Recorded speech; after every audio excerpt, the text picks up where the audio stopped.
ორ საფრთხეს შორის ყოფნა, ორ ცეცხლს შორის ყოფნა, ცუცსა და უარეს შორის, სკილასა და ქარიბდას შორის ყოფნა. ეს არის ჩვენი დღევანდელი ფრაზა. წარმომავლობა და რა დროს ვამბობთ, რა დროს ვხმარობთ ამ ფრთიან ფრაზას. ჰომეროსის ილიადა და ოდისეა.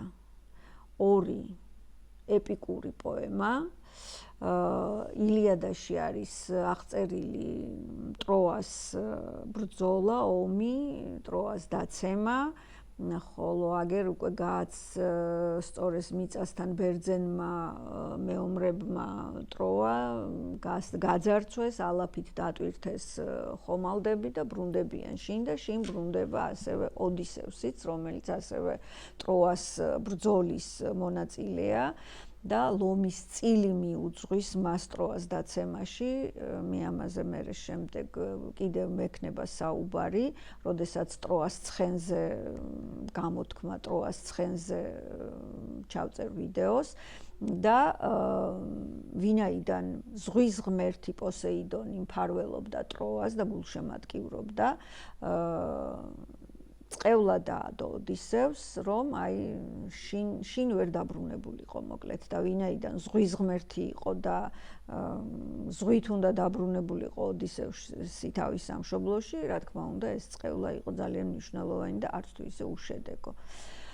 10 წლიანი ფათერაკებით სავსე მოგზაურობა ოდისეა გაიარა ოდისევსმა შინ დაბრუნებამდე.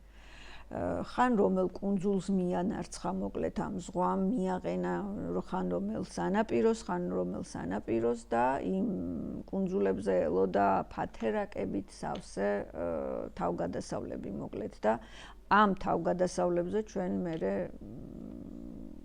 კიდევ გვექნება საუბარი და ოდისეაზე ძალიან ბევრჯერ ვისაუბრებთ, იმიტომ რომ ზოგადად ჰომეროსის ილიადა და ოდისეა არის საბადო ფრთიანი ფრაზების ამ ხატოვანი გამოთქმების, რომლებიც დღემდე აქტუალურია და რა პროფესიისაც არ უნდა იყოს ადამიანი, იქნება ის კოსმონავტი, მზარეული, მეწაღე, ფიზიკოსი, მათემატიკოსი, ექიმი არ აქვს მნიშვნელობა. სოფლიო განათლებულობა არ არსებობს მითოსის და მითოლოგიის ცოდნის გარეშე და აი ფრაზებს, რომელსაც ჩვენ მითოლოგიიდან ვხმარობთ და დღემდე ვიყენებთ, ცოტა რაღაცა ელემენტარული წარმოდგენა უნდა გქონდეს საიდან, რატომ და რას ნიშნავს ეს ფრაზები. ხო და აი ჰომეროსი როგორც უკვე აღვნიშნეს საბადოა. ჰომეროსის აი ეს ორი შედევრი საბადოა ამ ხატოვანი გამოთქმების ფრთიანი ფრაზების და ჩვენ ხშირად მოგვიწევს მათი გამეორება, ილიადასთან მიბრუნება, ოდისეასთან მიბრუნება, მაგრამ არა უშავს გამეორება ცოდნის დედა, გავიმეოროთ, უფრო ადვილად დაიმახსოვრებთ. რაც შეეხება ახლა ჩვენ ფრაზას სკილა და ქარიბდა. ბევრი სცილასაც ამბობს, მაგრამ მე სკილას ვიტყვი, იმიტომ რომ ბერძნულში არ არის ასობგერაცა და ჰომეროსაც სკილა უწერია, ასე რომ მე მგონი ასე ჯობია. სჯობს. მოკლედ, ერთ-ერთი თავგადასავალი და ფათერაკი იყო ზუსტად აი ამ სრუტეში გავლა, ამ თავისი ხომალდით, უნდა გაევლო სრუტეში ოდისევსის ხომალდს, რომელიც სკილასა და ქარიბდას შორის ეს კლდე იყო. ამ ორ კლდეს შორის იყო ეს სრუტე და აი აქ სრუტეში უნდა გაევლო.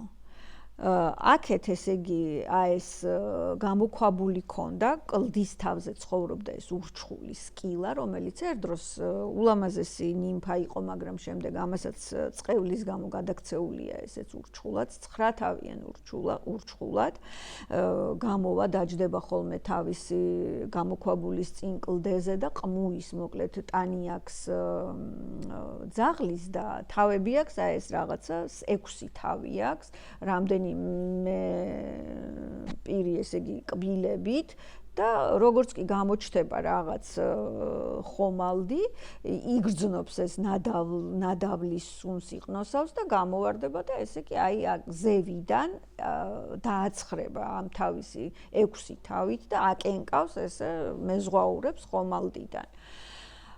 ხო და ამისგან ერთი ისრის სროლაზე, ანუ არც ისე შორს ერთი ისრის სროლა რამხელა შეიძლება იყოს სროლაზე არის მეორე კლდე, რომლის ძირშიც არის მორევი. მორევი, რომელიც ესე იგი თუ რამე მოხვდა მის არეალში, ყველაფერს ისრუტავს და შთანთქავს და ამას ქვია ქარიბდა. და ეხლა აი ამ სკილასა ეს ურჩხული ზევიდან რომელიც 6 თავიანი რომელიც დასცქერის და აი ეს დაბლა მორევი რომელიც ესე იგი შთანთქავს ყველაფერს. აი ამათ შუა უნდა გაიაროს ოდისევსის ხომალდმა და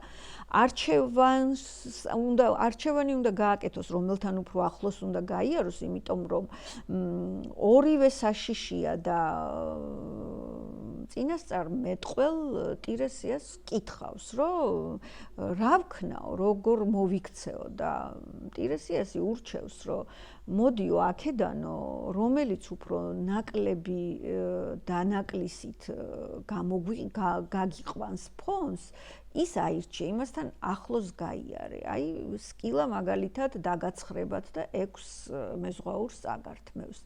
და ქარიბდა ისე შთანთქავთ მთელ ხომალდს, რომ ერთი ნაფოტიც არ დარჩება თქვენგანო და მე ვფიქრობ, რომ ჯობია რომ სკილასთან ახლოს გაიარო უფრო, იმიტომ რომ ორ ცუდს შორის ცუდი ავირჩიოთ და არა უარესი. ну რა თქმა უნდა ასეც მოიქცევა ოდისევსი და სკილასთან ახლოს გაივლის, მართლაც ეს ყმუილა ურჩხული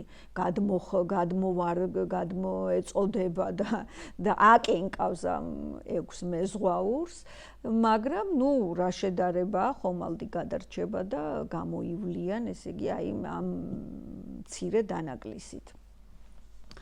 როგორც ხატოვანი გამოთქმა, ეხლა რა დროს ხმარობთ ხოლმე ამას, როდესაც 2 არჩევანი გვაქვს, არც ეს გვინდა,